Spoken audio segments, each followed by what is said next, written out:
오늘의 본문은 고린도전서 15장 1절에서 4절 말씀입니다. 함께 읽겠습니다. 형제들아, 내가 너희에게 전한 복음을 너희로 알게 하노니 이는 너희가 받은 것이요 또 그 가운데 선 것이야. 너희가 만일 내가 전한 그 말을 굳게 지키고 헛되이 믿지 아니하였으면 이로 말미암아 구원을 받으리라. 내가 받은 것을 먼저 너희에게 전하노니 이는 성경대로 그리스도께서 우리 죄를 위하여 죽으시고 장사 지낸 바 되었다가 성경대로 사흘 만에 다시 살아나사. 고린도전서 15장 1절에서 4절. 사랑하는 청년 여러분, 우리 기독교인은 어떤 내용을 믿는 것인가?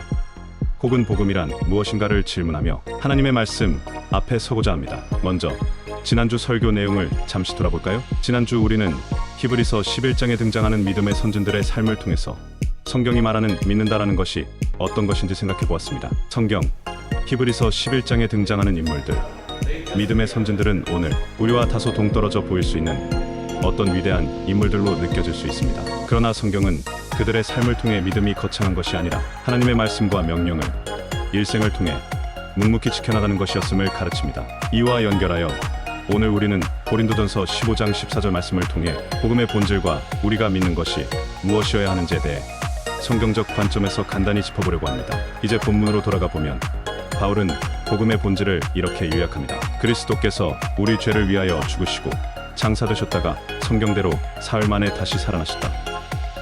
먼저 우리가 생각해 보아야 할 것은 성경대로라는 단어입니다. 이 표현이 두 번이나 반복됩니다. 이 말은 예수님의 죽음과 부활이 구약 성경에 이미 예언된 대로 이루어졌음을 의미합니다. 이 말씀은 구약 성서 이사야 53장의 말씀에 기초합니다. 그가 찔림은 우리의 허물 때문이요 그가 상함은 우리의 죄악 때문이라. 이사야는 기원전 8세기 약 740년에서 680년 정도 동안 활동한 선지자입니다. 그러므로 이 말씀은 예수님께서 우리의 죄를 대신하여 십자가에서 고난받으시라는 것을 약 700년 앞서 예언한 것이죠. 또한 다윗은 시편 16편 10절에서 다음과 같이 노래함으로써 그리스도가 사망의 권세를 이기고 부활하실 것을 예언합니다. 주는 주의 거룩한 자로 썩지 않게 하실 것임입니다. 다윗이 시편 16편을 기록한 것은 예수님의 부활 사건보다 약 1000년이나 앞서 예언하고 기록한 것입니다. 따라서 성경대로라는 표현은 복음의 사건이 우연히 이루어진 것이 아니라 하나님의 구속 계획 안에서 철저히 준비되고 이루어진 일임을 강조합니다.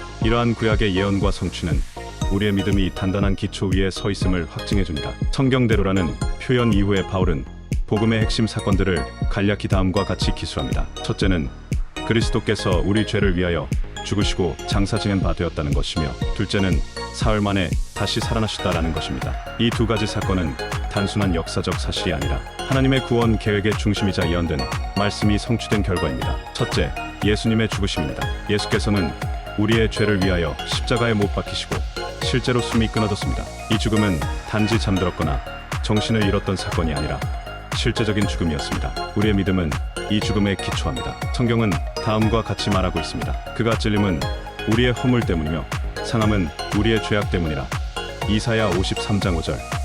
잠들었다가 깨어나거나 일시적으로 정신을 잃었다가 회복되는 것은 평범한 일이지만 죽음은 다릅니다. 죽음은 인간의 삶에서 끝을 의미하지만 예수님의 죽음은 부활의 전제가 됩니다. 부활이 있으려면 반드시 죽음이 있어야 합니다. 둘째, 장사되었다는 것입니다. 살아있는 사람을 장사 지내는 일은 없습니다. 그러므로 장사되었다라는 말은 그가 완전히 죽었다는 것을 확인했다는 의미를 내포합니다. 성경은 예수님이 돌아가신 후 무덤에 장사되었다고 명확히 기록하고 있습니다. 잠자거나 정신을 잃어버린 사람을 장사 지낼 수는 없습니다. 이러한 장사됨은 그분의 죽음이 완전한 희생으로 이루어진 사건임을 확증합니다. 예수님께서 무덤에 묻히심으로 인간의 죽음을 온전히 경험하셨고, 이는 그분의 부활이 단순한 환상이나 상징이 아니라 실제 사건임을 더욱 강하게 드러내는 전조가 되었습니다. 셋째, 사흘 만에 부활하셨다는 것입니다. 우리가 믿는 복음의 하이라이트는 바로 부활입니다. 예수님께서 죽으시고 장사되신 후에 생애가 끝났다면 그가 우리의 죄를 대신하여 희생제물이 되셨다는 것은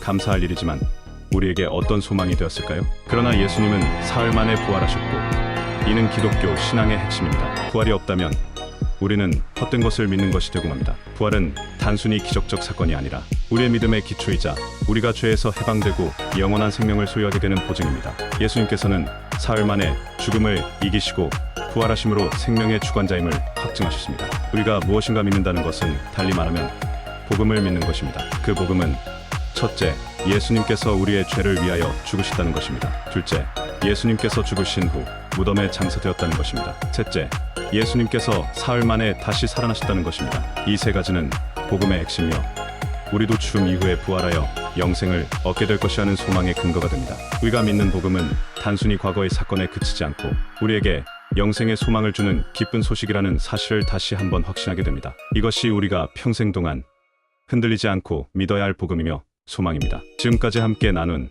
고린도전서 15장 1절에서 4절의 말씀을 통해 예수께서 우리에게 주시는 구원의 기쁜 소식을 믿고 영생에 이르게 되는 사랑하는 청년 여러분이 되시기를 우리 주 예수 그리스도의 이름으로 축원합니다.